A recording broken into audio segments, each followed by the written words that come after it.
तर युगेंद्र पवार यांच्या साखरपुड्यामध्ये शरद पवार, अजित पवार यासह सुप्रिया सुळे, सुनेत्रा पवार आणि संपूर्ण पवार कुटुंब एकत्र पाहायला मिळतंय।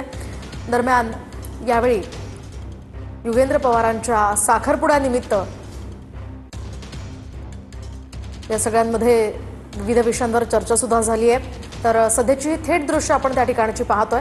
युगेंद्र पवार आणि तनिष्का कुलकर्णी यांचा हा साखरपुडा आता संपन्न झालाय आणि या समारंभाची ही दृश्य सध्या आपण पाहतोय।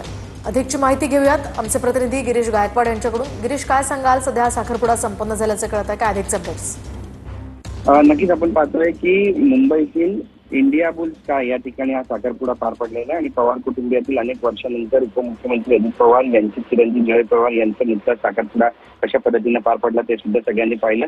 आणि आता आपण पाहतोय की युगेंद्र श्रीनिवास पवार आणि तनिष्का संजीव कुलकर्णी यांचा जो साखरपुडा आहे तो आज या निमित्तानं पार पडलेला आहे आणि सर्व पवार कुटुंबीय जे आहेत ते या निमित्ताने एकत्र आलेले आहेत। या समारंभाकरिता संपूर्ण पवार कुटुंबियांची उपस्थिती आज पाहायला मिळाली।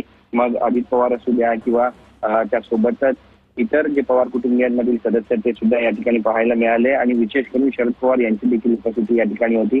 बऱ्याच तास या चर्चा सुद्धा झाल्याचं बोललं जात आहे आणि साखरपुड्याच्या कार्यक्रमानिमित्तानं कौटुंबिक एक जे वातावरण होतं ते सुद्धा या ठिकाणी पाहायला मिळालं आणि एकमेकांना शुभेच्छा देऊन हे सगळे जे नातेवाईक आहेत ते आता या ठिकाणाहून निघतानाचे चित्र आपल्याला पाहायला मिळत आहे। श्रीनिवास पवार यांचे चिरंजीव युगेंद्र पवार यांचा साखरपुडा जो आहे तो पार पडलेला आहे आणि तनिष्का कुलकर्णी यांच्यासोबत हा साखरपुडा या ठिकाणी पार पडलेला आहे। त्यामुळे अगदी आनंदाच्या खेळीमेळीच्या वातावरणामध्ये घरगुती कार्यक्रम हा साखरपुडा जो तो पार पडलेला आहे। सुप्रियाताई सुळे सुद्धा या ठिकाणी उपस्थित आहे।